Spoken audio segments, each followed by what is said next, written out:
Bom, e aí, eu queria falar, antes de começar em si, sobre o fruto, né, especificar o que seria, eu fiz uma analogia, né, a partir do que o Senhor Jesus foi me dando a partir deste estudo, e eu queria falar com os irmãos sobre um tema que seria árvores. Se a gente pensar, não existe fruto sem ter árvore, né, não nasce igual lei, tem que ter uma base. E essa árvore, ela é composta por 3 características, né? Os ramos e folhagens, o tronco e a raiz. Eu coloquei que os ramos e folhagens são aqueles que crescem para o alto, representando justamente Deus. Ele que vai nos fazer justamente crescer para cima, não buscar as coisas da terra, mas sim olhar para o céu, buscar as coisas de cima, porque é ela que nos vai fortalecer. O tronco é justamente o mediador, que seria o Espírito Santo. É ele que faz a intermediação de Deus, que são os ramos e folhagens, para a raiz. E é justamente o tronco que é o nosso sustentador. Ou seja, pode vir tempestade, pode vir vendavais, mas o tronco é que vai nos deixar firmes. Além de, óbvio, a raiz, né, que representa Cristo Jesus. Que é quando a gente pode pensar que as adversidades podem tentar vir a nosso favor ou tentar nos fazer tirar da presença do Senhor, mas é justamente a raiz que nos faz fortalecer, ou seja, o único que a gente pode pensar que vai nos fazer ficar de pé mediante as tribulações da vida é justamente Cristo. E é Ele que nos vai dar fortalecimento para que crescemos também mediante a sua graça. E ali, antes também de falar sobre o fruto, eu poderia falar sobre a fruta. O fruto é justamente uma característica do Espírito Santo, né? Um favor do Espírito Santo. A fruta que eu estou falando é justamente maçã, banana, uva, entre outras. Então a fruta, ela só cresce a partir de uma semente plantada, né? Então você vai plantar a sementinha, a árvore vai crescer e vai dar o fruto. Então o que a gente pode pensar sobre isso? O que seria a nossa semente plantada? É justamente a palavra de Deus. E essa palavra é a semente que a gente vai plantar no coração das pessoas. E para que, né, essa semente possa crescer, dar bons frutos, a gente precisa pensar sobre uma outra coisa. Além da nossa palavra que a gente colocou no nosso coração, a gente precisa regar essa semente, né? A gente precisa cuidar dessa semente a partir da santificação, que é justamente o único meio que a gente pode ter o fruto do Espírito. É a santificação contínua. A segunda coisa é que a fruta, ela tem o seu próprio processo de amadurecimento. Tem árvores que crescem mais rápidos, outras mais devagar, outras têm frutos como laranja, outras têm limão. E a gente também precisa entender esse processo, né, de que o Senhor Jesus ele vai ali nos fortalecendo, mas o processo, né, para que a gente chegue ali ao fruto em si, é um processo que é um pouquinho complicado. A gente vai entender o porquê depois, porque a gente vai precisar ser uma nova criatura para que a gente consiga alcançar esse fruto do Espírito. E a árvore, como a gente viu que é Jesus, Deus e Espírito Santo, como eu fiz a analogia antes, ela representa o que? Uma proteção para a fruta. Então, quando a gente pensa, né, que a árvore é separada do solo, justamente pensar que ela é separada das coisas do mundo. Então, Jesus, Deus e Espírito Santo não estão contidos no mundo, então eles vão se separar daquilo que vem do mundo. Guarda dos animais, né, que tentam ali pegar a fruta, né, que tentam matar a fruta, que é justamente o nosso próprio inimigo, que tenta a todo momento ali, né, roubar o nosso fruto. E também não deixa que o fruto apodreça. O fruto, se a gente for ver, que a gente pegar lá, por exemplo, um fruto que está podre, ele vai apodrecer de dentro para fora. Então, o nosso processo de apodrecimento, muitas vezes, vai muito do que a gente está vivendo, o que a gente está experimentando do mundo. Então, esse processo, muitas vezes, a gente culpa muito o inimigo. O inimigo fez, o inimigo fez. Mas, às vezes, a gente mesmo, né, não tem controle próprio de controlar nossas vontades, nossas ações, e a gente acaba justamente apodrecendo esse fruto. E agora sim eu vou falar um pouquinho sobre o fruto do Espírito e o que ele é. Né? A gente pode pensar, mas do que seria composto o fruto? Ele é justamente uma virtude produzida pelo próprio Espírito Santo. É como características, se a gente for pensar, né, em uma coisa mais simples de explicar. Assim como a gente viu, e eu já falei, para a gente conseguir ter o fruto, a gente precisa se fazer uma nova criatura. Ou seja, não tem como a gente ter o fruto se a gente faz os mesmos comportamentos quando a gente estava no mundo. Um não condiz com o outro, assim como nossa irmã Larissa leu em Gálatas 5. E aí, a gente pode ver que o fruto do Espírito, ele gera justamente o sofrimento. sofrimento é o resultado quando vivemos uma vida com Cristo. Assim como está lá em Romanos 8,18, que eu queria que algum irmão pudesse abrir, Romanos 8,18, para a gente dar uma lida. E a gente precisa lembrar que as árvores frutíferas, aquelas que têm o maior fruto, são as árvores que mais são cobiçadas. Se a gente não tem fruto, a gente não é cobiçado, concorda? Ninguém vai querer pegar uma árvore que está ali despedaçada, dilacerada, exatamente. Então a gente precisa entender de que quanto mais fruto, mais perseguição e mais sofrimento. Alguém já achou? Romanos 8,18? 8,18. Porque para mim, tenho por certo que as aflições desse tempo presente não são para comparar com a glória que em nós há de ser revelada.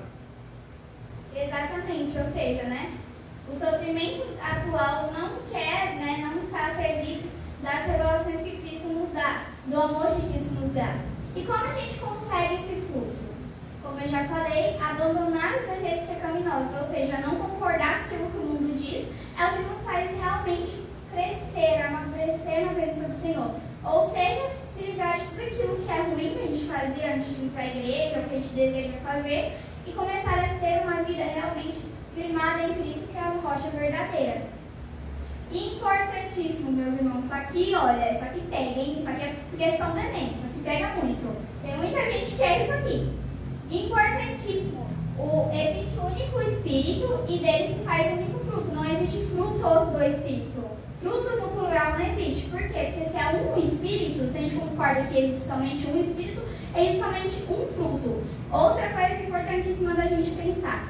Vamos pegar lá uma laranja, por exemplo. A laranja ela é uma única fruta, certo? E dentro dela tem vários gominhos, tipo suquinhos, né? Aí a gente pode pensar, por exemplo, que um crente, ele só tem uma característica do fruto. Mentira! A gente tem todas essas características. Então a gente, por exemplo, próximo slide, A gente tem amor, alegria, paz, longanimidade, benignidade, bondade, fidelidade, mansidão e domínio próprio, que seriam os 9 características do fruto. Entretanto, é importante dizer também que muitas vezes a gente tem mais, por exemplo, domínio próprio, mas não tem tanta paciência, Então, o que acontece? Pense em uma laranja, certo? A laranja que eu estava falando. Existe um fruto, dentro dela existem várias gominhas, mas é composta de uma mesma coisa, que é o Espírito Santo, por exemplo. E ali, a gente pode pegar todas essas características e colocar como gominhas. Só que existe uma questão na laranja. Nem todas as gominhas elas são perfeitas, do mesmo tamanho, do mesmo sabor, Tem diferença. Tem umas que tem mais suco, outras são menos suco. E assim é a nossa vida com Cristo. Muitas vezes a gente tem amor, mas, por exemplo, não tem tanta alegria. E é isso que o Senhor Jesus quer nos dizer. Mas o importante é saber de que todos nós temos tudo isso aqui. Senão a gente não seria cristãos. Porque justamente o fruto advém do Espírito. Se você não é cristão, você não tem o Espírito Santo. E, consequentemente, não vai ter nenhuma dessas características. Correto? Então, eu preparei aqui para os irmãos uma explicação um pouquinho mais a fundo, Então, Gálatas, que a gente viu ali, que é justamente onde o apóstolo Paulo vai escrever, ele tem 2 focos ali, 2 focos diferentes, mas eu mostrei que está ali em conjunto. Seriam os judeus, ele escreveu para os judeus, e também para os gentios da Galácia, irmãos? E ali, Paulo foi escrever para combater as falsas doutrinas que estavam no meio do povo. Ou seja, faz algum sentido ter obras da carne, E principalmente, uma dessas falsas doutrinas que reinava ali no meio da igreja, da Galácia, era a circuncisão.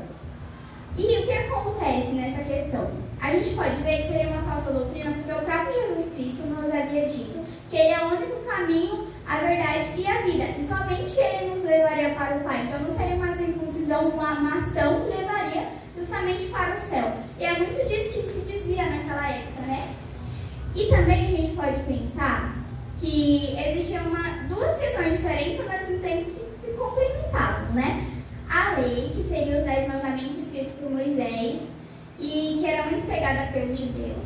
E os mandamentos de Jesus, que foi separado em 2, que eram compostos por 10, Jesus dividiu em 2. Porém, se a gente for pensar na lei, a lei é mais ações. Então, por exemplo, não matar é uma ação, não roubar é uma outra ação, não destruir, por exemplo, ou não cobiçar a mulher do próximo é uma ação. Se a gente for pensar nos mandamentos de Jesus, ele é uma questão muito mais profunda, fala sobre amor. E essas duas é amar a Deus sobre todas as coisas e amar o próximo como a ti mesmo. A gente pode perceber que isso são bem mais profundo do que simplesmente uma ação que a gente não deve fazer. É uma questão bem mais profunda porque é sobre o amor de Jesus. E a gente vai ver um pouquinho mais o porquê que o fruto, o fruto do amor, ele é tão difícil de ser conquistado, né? E por que o apóstolo Paulo ele vai nos dizer sobre o fruto, né? A gente pode estar questionando, mas tem alguma coisa a ver? Na Bíblia não diz isso, tá? Então foi uma coisa mais que eu peguei, o porquê que ele fala sobre fruto. No caso, a partir do que o Espírito Santo me dizia, é que o apóstolo Paulo ele era muito observador. Ele também era conhecido das leis, né? Ele era muito influente ali. E ele pegou esse fruto justamente como uma característica do meio que ele vivia. Então, por exemplo, os romanos que usavam as armaduras de Deus. Então, ele pegou o que ele estava vendo e colocou numa área mais espiritual. Assim como o fruto ele colocou numa área, ele pegou uma coisa, por exemplo, né, normal, ali comum, e pegou para o mundo espiritual. Então, acredito que seja por isso que ele utilizou ali justamente o fruto. E a gente pode perceber que em Gálatas 5:23, a gente vê que o apóstolo Paulo ele vai dizer: contra essas coisas não há lei. Contra o quê? Contra justamente o fruto. Se a gente for pensar, a primeira coisa que a gente precisa ter para conquistar esse fruto é o amor. E contra o amor não existe nenhuma lei, porque o próprio Cristo é o amor. E contra ele não existe nenhuma lei que está acima dele. E o amor não pode ser explicado por qualquer pessoa. Ele é muito mais profundo, ele é imensurável. Então, ele gera vida, o fruto gera vida. A carne é justamente o que um desenho, né, de uma cruz e uma cobra. Ele justamente gera a morte. A carne ela vai gerar a morte, porque tudo o que não provém de Deus, ele gera destruição, morte e confusão. Então, se a gente for parar para pensar, é totalmente ao contrário, né, de uma coisa da outra. E é isso que eu queria falar para vocês em relação à carta escrita por Paulo em Gálatas. Então, para a gente entender mais o contexto do porquê foi escrito, tá? Bom, agora eu vou fazer uma dinâmica com os irmãos e eu queria fazer assim. Eu vou explicar, por exemplo, o que seria o amor, que é o primeiro fruto especificado por Paulo. E aí eu vou escolher uma pessoa entre vocês que eu acho que tem a característica mais evidente do amor. E aí eu vou chamar essa pessoa vai ler o versículo pra mim, tá? E aí eu vou ter que explicar pra ela, olha, eu vou escolher fulano porque isso, isso, isso. Então eu vou explicar pra ela por que eu acredito que ela tem essa característica mais evidente, ok? E aí, a partir disso, o próximo, então, vai ser o amor aqui. Aí o próximo vai ser a alegria. Então a pessoa que eu escolhi vai vir aqui e vai falar, olha, eu escolho fulano de tal porque eu acho que fulano de tal tem alegria por esse e esse motivo, ok? Não vale repetir as pessoas, tá? Porque aqui todo mundo tem que ter um pedacinho do bom, por favor, em nome de Jesus, tá? E tudo bem se não ficar alguém de fora, né, não poder participar, mas acredito que a gente dá um jeitinho aí. Se não participar, eu tenho uma surpresinha no final, ok? Não é a obra da carne, é a obra do Espírito, não Jesus.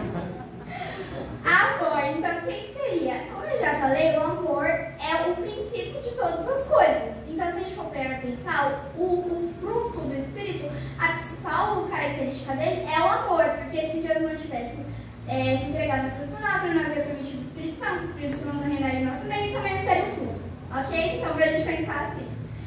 Então, é impossível desenvolver o fruto sem ter o amor. Então, é o fundamental e é ele que reúne todas as outras coisas. E o amar é muito mais profundo, tipo assim, irmãozinho, eu te amo. Não sei que eu te amo, sabe aquelas pessoas emocionadas que amam por tudo? Não. O amor que a Bíblia nos diz é aquele amor que é verdadeiramente, é uma coisa bem mais profunda, é serviço justamente da vida. É, por exemplo, você falar que você ama alguém e você vê que aquela pessoa já está indo, está pecando contra você, e você ir lá e oferecer outra face para que a pessoa bata em você. É um amor muito mais profundo. E esse, justamente, amor é superar as limitações que a gente às vezes coloca, né, no nosso meio ali. Eu não gosto do fulaninho por isso e isso. Ok, mas o amor de Jesus, ele não tem limitações. Ele não colocou alguma característica que você, eu vou morrer pela Maiara porque a Maiara é chata. Não, ele simplesmente entregou a vida sem ter uma justificativa plausível, sem ter nada, mas ele se entregou. E esse amor genuíno que o Senhor quer que nós tenhamos pelas vidas, né? Não é olhar para a pessoa e falar assim, não vou entregar para ela, porque a fulaninha ali está se prostituindo, está usando drogas. Não, o Senhor Jesus, Ele quer que sejamos esse amor, sem limitações, sabe? O amor que o Senhor Jesus teve por nós, a gente precisa repassar isso. É justamente por isso que a gente está aqui, para fazer missões independente da pessoa que esteja ali na nossa frente, sem colocar limitações. Bom, agora eu vou chamar uma pessoinha, deixa eu ver. Irmão Valdemir, eu queria chamar você, que eu acredito que você tem a característica mais envolvida, o amor. Pode vir aqui, por favor. E por que eu acho que você tem a característica? Por que eu acho que você tem a característica do amor? Porque você tem cuidado por todas as nossas vidas e você é zeloso, né? Justamente pelas almas, você tem o amor de servir a Jesus. Tá, meu irmão? E eu quero ali para complementar, eu quero que o irmão leia em 1 João 4,7. Pode usar a minha Bíblia aqui. João 4,7. Isso. 1 João 4,7. Isso.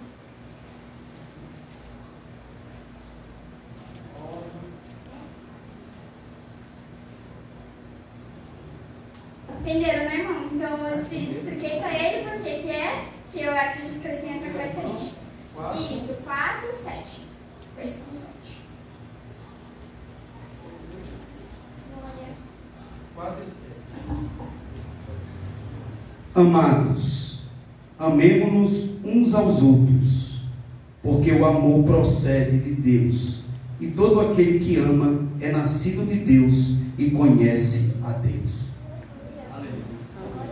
Amém. Então eu espero que no dia eles sentadinho aí na frente, daqui a pouco eu vou te chamar para você escolher a pessoa que tem como característica principal a alegria, tá? Então no meio de todos nós você vai escolher uma pessoinha.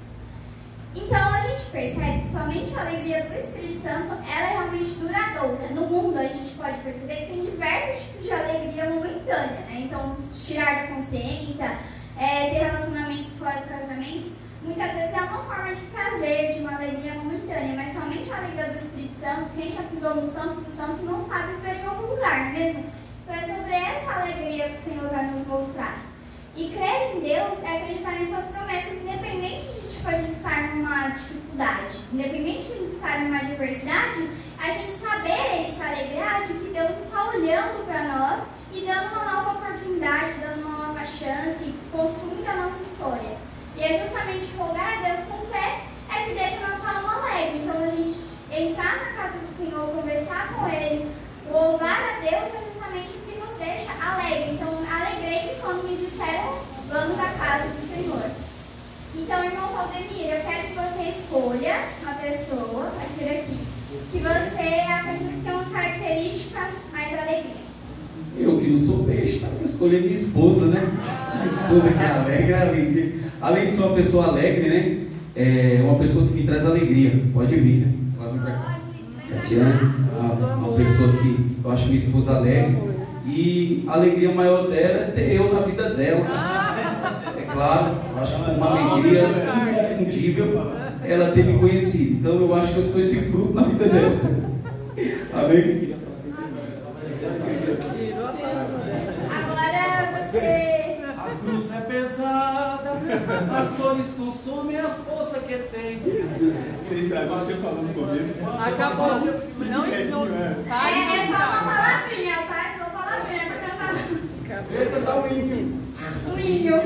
Agora, o irmão pode brincar lá. Obrigada, pode vir. Agora a irmã vai abrir Salmos 30, versículo 5. Isso, 30, versículo 5. A gente vê o que seria essa alegria. Então, tudo que a gente for falando aqui, a gente tem que estar pautado na Bíblia, né? Não pode ser apenas o que eu acho. Sim, o que é na Bíblia nos faz fazer. Porque a sua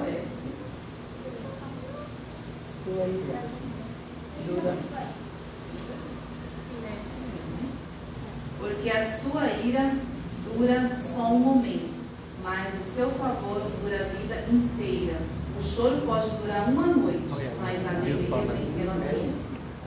Amém. Então, pra gente perceber, né? Pode ficar aqui, espera aqui, irmão. Você vai escolher E para a gente perceber então que o nosso choro pode durar um momento, mas a alegria do Senhor ela sempre nos encontra, porque é a graça e o favor merecido, né? O Senhor tem pelas nossas vidas.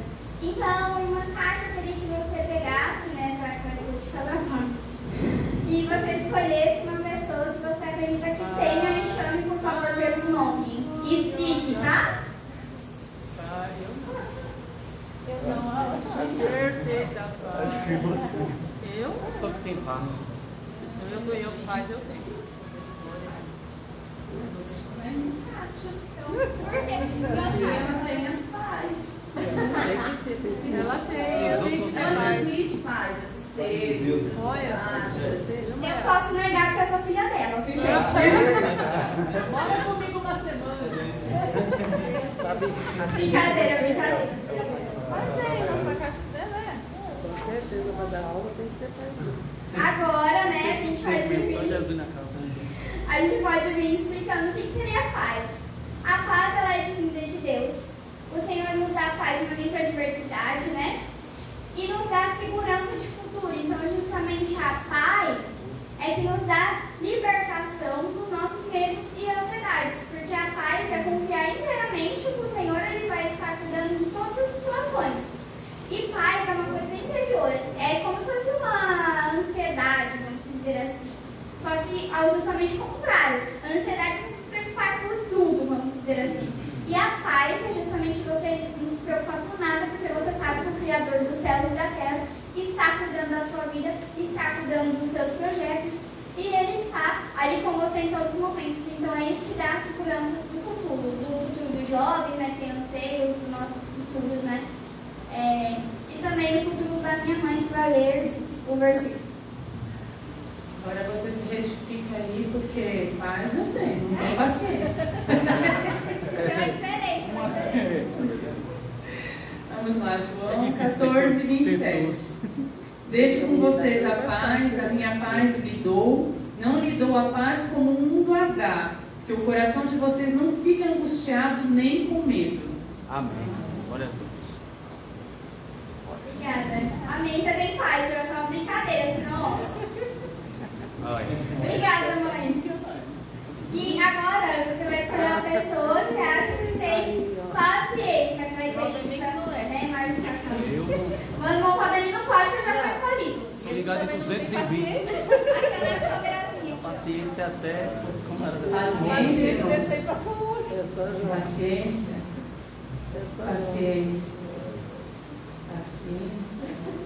Cadê você? Paciência, eu não te conheço, irmão. Você tem paciência, irmão? Eu tenho. Tem bastante? Tenho. Já está desenvolvido, o gominho está inchado. Vem, irmão.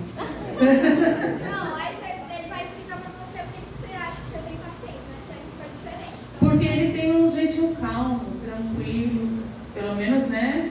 Demonstra. Calma, paciente, eu sou graças a Deus. Deus é bom, né?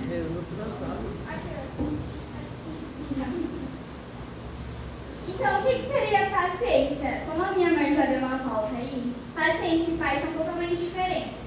Mas parece ser a mesma coisa, né, quando a gente fala assim. Mas paciência é diferente de paz, porque paciência é em relação ao tempo. Então, por exemplo, eu coloquei até um reloginho aqui, né? Então, paciência, por exemplo, quando a gente está esperando muito alguma coisa, por exemplo, eu queria um carro. A gente está esperando muito aquilo. E é uma coisa mais externa do que interna, realmente, né? Mais em relação a objetos, coisas, do que realmente nosso interior, nossa alma. Então, tem essa diferença. E a paciência, ela vai gerar uma tranquilidade de vida, e é por isso que o Espírito Santo, né, Deus, ele nos proporciona essa paciência para que a gente possa durar mais anos, né, mas não se estressar tanto. E justamente, depois do amor, uma coisa muito difícil de ser conquistada, né, meus irmãos? Porque paciência é uma coisa complicada, né? Mas eu creio que o Espírito Santo, né, vai usar as nossas vidas aí, a partir da leitura de Romanos 12 e 12, que o nosso irmão vai fazer. Então a gente pode ver, né, que o tempo de Deus, ele é o melhor para nossas vidas, né? Então a paciência é justamente o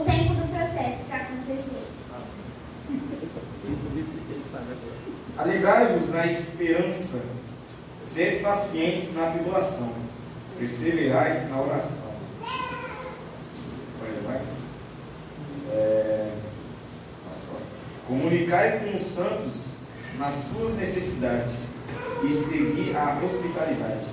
Abençoai aos que vos perseguem, abençoai e não amaldiçoeis. Obrigada, foi bom.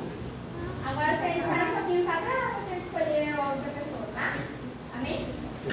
Então, o próximo que a gente vai falar é sobre amabilidade. Eu queria que o irmão escolhesse uma pessoa que tem a amabilidade, né? Que gosta de ser sensível, tem empatia pela outra pessoa.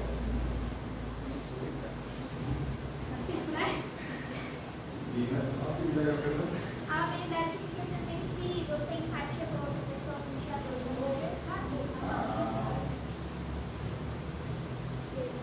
Essa aí, ó. Vai. Misericórdia. Por que você acha que a Raquel?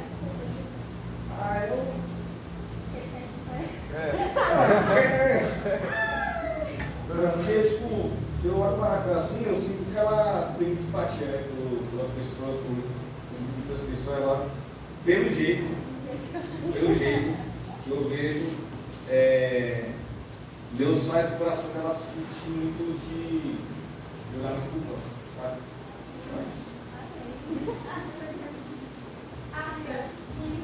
Você pode esperar escutar, por favor.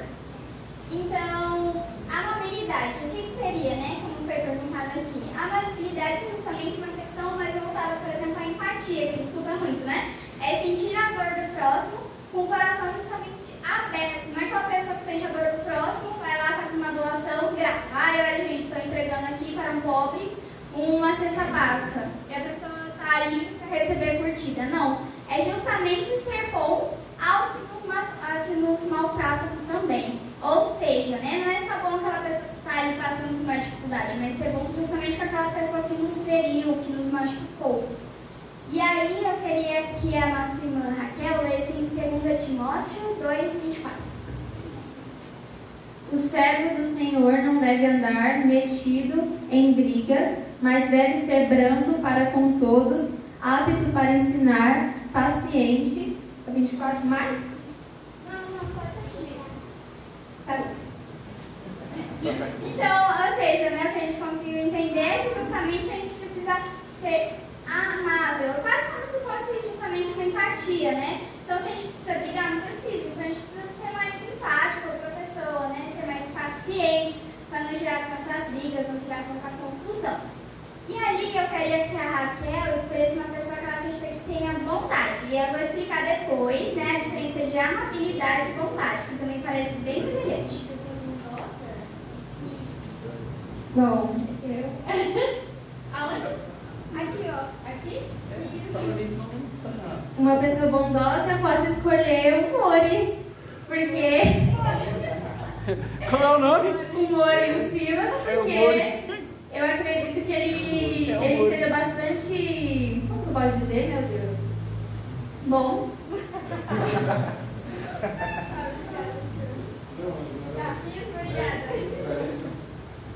Bom, então o que seria a vontade? É ir justamente ao encontro do necessitado e justamente é como se fosse um missionário quase, assim, né? Se for pensar a bondade. Qual que é a diferença da amabilidade e da bondade em si? A bondade, ela é justamente o ato de ir lá e fazer. Então, por exemplo, eu vi uma viúva, eu vi uma criança, eu vi qualquer outra pessoa, eu vou lá e vou fazer. A amabilidade está mais no campo da percepção, por exemplo, um sentimento. Então, eu gostaria de ser empático com a pessoa. Então, você fez um machucado? Tadinho, vou dar um beijinho, melhora.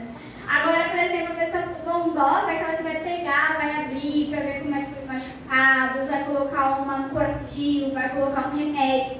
Então, ou seja, deu para entender, a amabilidade é mais uma questão do nosso sentimento. Bondade é uma questão mais da nossa ação. E é justamente isso que o Silas vai nos explicar em Mateus 6, do 3 ao 4. Mas ao dar a esmola, que a sua mão esquerda ignore o que a sua mão direita está fazendo, para que a sua esmola fique em secreto, e o seu pai, que vê em secreto, lhe dará recompensa. Ou seja, né? O Senhor dá recompensa para quem tem bondade de coração e boa índole para ajudar o outro. Agora, uma questão que eu queria também que reforçar é a fidelidade. E agora eu queria que o Silas escolhesse uma pessoa entre a gente que acredita que tem a fidelidade.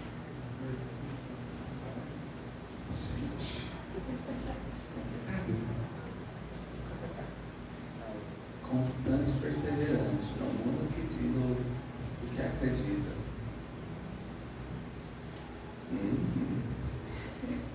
O Antônio, porque eu acredito que ele seja um homem de palavra. Pelas experiências. É assim, Então, setor. vamos se aproximar aqui, por favor, obrigada, Silas, abençoe. Então, o que seria a fidelidade? É uma pessoa que ela é constante na presença do Senhor. Ela vai, quando ela fala uma coisa, ela vai até o final com aquilo, porque ela realmente tem fé de que a verdade, né, de Cristo Jesus é aquela que reina. E nada pode impedir ela. E a gente vê aqui, né, que é uma pessoa que tem um compromisso e ela demonstra total, assim, admiração pela obra de Deus. Ela não coloca limites, né? É uma pessoa que até quando tem a possibilidade de morrer, ela vai lá e ela vai até o final com a palavra dela. É como a gente vê Estevão, por exemplo. Estevão é um homem que tem uma característica do fruto muito ligada à fidelidade, porque ele vai até o final quando ele quer e ele morreu pelo Evangelho e no final ele recebeu as bênçãos de Deus. E a gente pode ver isso e contemplar isso na vida de alguns irmãos também. Agora o irmão Antônio vai falar um pouquinho pra gente o que está escrito em Salmos 101, versículo 6.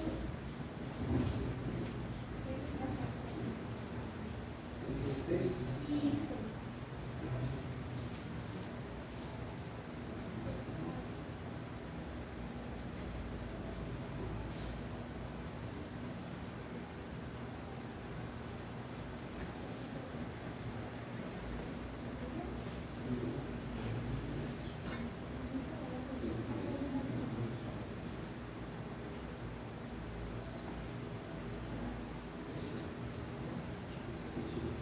Procurar encontrar pessoas fiéis, e essas serão meus companheiros, os meus amigos. Receberei em minha casa aqueles que vivem em uma vida correta e poderão me servir. Só um minutinho, tá, Antônio, para você escolher. Então, mansidão. Quem que você acredita, sem escolher a mesma pessoa que já foi escolhida, quem que você acredita que tem a mansidão? E por que você acredita que essa pessoa é mansa? Eu poderia escolher duas pessoas aqui. Duas. Eu vou escolher uma, entendeu? Vou escolher uma. Para mim, o Markel, entendeu? Pelo tempo que eu conheço, a experiência que eu, tipo assim, a gente troca ideias, troca muitas ideias, a gente vê que ele, meu modo de ver, entendeu? A minha visão, entendeu? É uma pessoa que procurar as coisas, fazer as coisas com tranquilidade. E sempre que a gente conversa, as duas conversam aqui, eu sou um pouco mais agitado, ele um pouco mais manso, entendeu? E as ideias começam a se encaixar. Então ele é manso por isso, porque nem todo mundo me aguenta.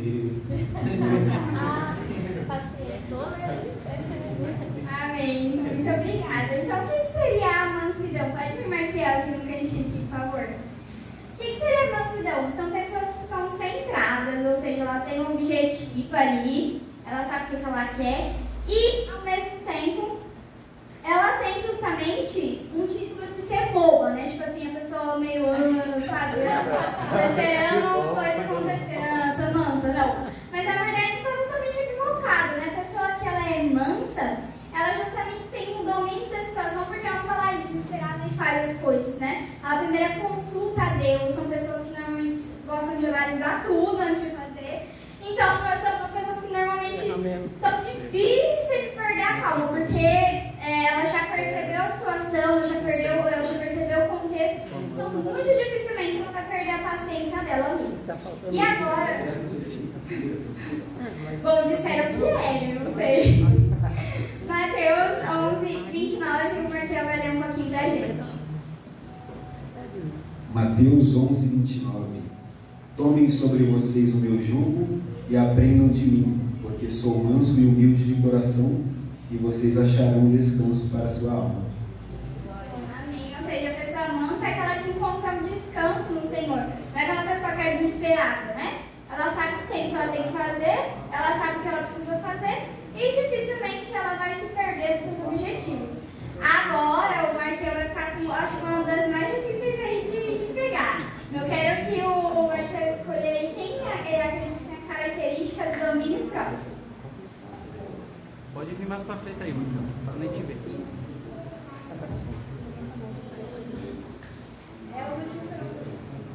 Olha, para definir essa característica eu teria que conhecer essa pessoa, mas como eu não a conheço direito, pela aparência diz para mim que ela é uma pessoa que tem domínio próprio. Marcos. Amém. Então, irmão Marcos, por favor, vem aqui à frente.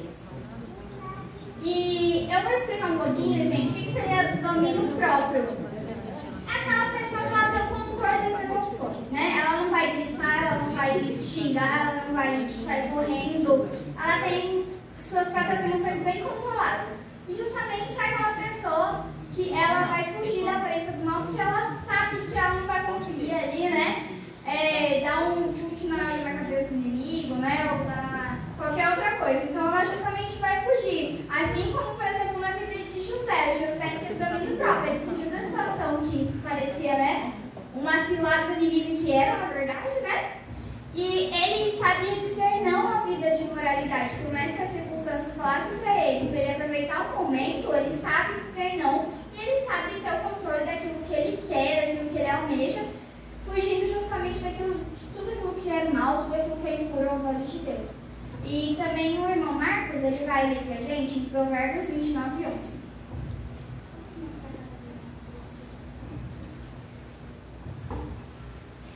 Um tolo expande toda a sua ira, mas o sábio encobre e reprime. Ou seja, né? Uma pessoa que ela tem domínio próprio, ela não precisa ter nenhum tipo de ira, que ela já tem controle das suas emoções, ela sabe o que está planejado para ela em Deus, então ela não precisa, né, se desesperar. E é isso do fruto do Espírito. Agora acabou o fruto, então obrigada pela participação, obrigada pela cooperação de cada um de vocês. E agora eu vou falar de uma coisa que às vezes parece complicada, mas não é tão complicada, mas é complicada. E é o quê? Qual que é a diferença do fruto do Espírito e dos dons espirituais? Pode parecer que são iguais, mas são totalmente diferentes. O quê? Fruto do Espírito é uma coisa cotidiana, é como se pode dizer, uma característica cotidiana. A gente tem ela todos os dias. Dons espirituais é um presente que Deus nos dá a partir da nossa vida cristã. Ele vai nos entregar esse presente. Ele pode ser usado apenas uma vez, ou 15 vezes, ou infinitamente. E ele, os dons espirituais, é para a edificação do outro. Então, por exemplo, assim, eu tenho o dom da palavra, por exemplo, ou o dom da revelação. Esse dom não é para me edificar, eu tenho o dom de revelação, não. É sempre para o outro, a serviço da igreja. Então, o Senhor, Ele nos dá isso da vontade que Ele quer, para quem Ele quer, quando Ele quer. A pessoa pode, né, utilizar esse dom para edificar outra pessoa, uma pessoa em si, né, por exemplo, um indivíduo, ou ele pode edificar uma igreja, um povo, enfim. Ele pode estar usando esses dons espirituais justamente para a edificação do próximo. O fruto do Espírito, ele é mais individual, ele é mais interno. Ele serve justamente para que a gente seja edificado em Cristo, ou seja, é justamente para a nossa própria edificação. Então a diferença, o fruto do Espírito, ele vai nos edificar como indivíduo. Dons espirituais, ele vai edificar a igreja. Então o fruto é para a gente, dons é para o outro. E o dom, ele dá para algumas pessoas, outras não têm dons. Já o fruto do Espírito, ele tem que estar contido em todos nós que somos cristãos. Por quê? Porque a gente não tem fruto, a gente não tem dom se a gente não tiver fruto. Tá? Isso é muito importante. Porque não adianta o Senhor nos entregar, por exemplo, um dom espiritual se a gente não consegue utilizá-lo justamente para fazer a obra de Deus. E aqui são algumas características, mas eu não vou me apegar a isso, é só para os irmãos poderem dar uma olhadinha, porque esse não é o nosso tema, né? Nosso tema não é dons espirituais, mas eu quis colocar isso em pauta justamente para né, para não confundir. E agora eu vou fazer uma dinâmica, eu acho que eu já peguei os rostinhos de quem não participou ainda, né? Todo mundo vai participar. E aqui eu tenho uma surpresinha para vocês, né? E o que eu vou falar? O que a gente vai falar aqui um pouquinho a partir de uma dinâmica? Obras da carne, fruto do Espírito, tá? Então só um minutinho que eu vou só desamarrar aqui. Larissa, me ajuda aqui, por favor, não me Misericórdia. Desamarra Amarra quem? Tá amarrado. aqui, ó. Amarrado, Isso. amarrado. Olha, deixa eu ver, Sara, Sara, por favor, segura uma ponta. a representante Aqui na da frente, sede, ó. viu? Essa representante aí. Larissa, segura outra ponta, tá? É tipo cabo de guerra, mas calma, vou explicar, tá? Tá bom, gente? Calma, calma. Sem obras da carne, tá? Eu acho que dá pra juntar mais aí pra aparecer aqui. Eu vou puxar, mas não vou ficar, tá? Ó, essa cerimônia aqui, ela vai ficar como o espírito, tá? E essa aqui vai ficar como a carne, tá bom? Mas vocês vão ficar um pouquinho mais pra cá, gente, porque vai ter uma pessoa que vai entrar depois aí, tá? Agora, Sara, eu não queria te forçar a barra não, mas você vai ter que ganhar, ok? Tá bom? E aí, ó, eu vou chamar, deixa eu ver, Marquiel, por favor, vem aqui. Não, pode não, tranquilo. Marquiel, por favor, você é o eu, tá? Então, você é o indivíduozinho, tá bom? Aí você vai ali na Sara ali, pega ali, ajuda ela a puxar, ok? Então você é o eu, esse aqui é a carne, tá bom? E você não precisa mais sentir que você tá, ok? Não, você tem que ir um pouco mais pra lá, porque é a essa que eu segurando, tá? Ok, aí você é o esquema de É verdade. Mas acho que nem vai dar pra você vai pra lá. Vai passar. Isso. Aí, vai. 1, 2, 3, vai, pode começar. Ok, gente, é muito simples, não é? Ela já perdeu, beleza? O Espírito Santo perdeu em relação ao eu e a carne. Ou seja, o que a gente pode entender aqui? O euzinho aqui, o ser humaninho, ele já está aprendendo, desde que a gente tem uma natureza caída, a gente pensa na carne, certo? Então é muito mais fácil a carne vencer do espírito. Porém, quando a gente pensa em fruto, obras da carne e fruto do espírito, a gente tem que pensar o que a gente vai estar alimentando, que é esse que vai ganhar. Ou seja, se o Marquiel vai lá, ajuda a Larissa agora, por favor. Tá? Ok. Não, pode fazer força também. Vamos lá, vamos ver quem que vai ganhar nessa luta aí, vai. Fazer força. E dá pra não cair assim. Né? A gente viu que o Espírito ganhou ali da carne, né? Ou seja, o que a gente pode tirar daqui é que justamente tem uma luta. Cada um vai estar de um lado. Não tem como o Espírito estar junto com a carne, nem a carne estar junto com o Espírito. É uma guerra entre os dois que estão frequentemente nas nossas vidas. Porém, o que vai nos diferenciar da carne reinar ou do Espírito reinar é justamente quem a gente vai alimentar mais. Então, por exemplo,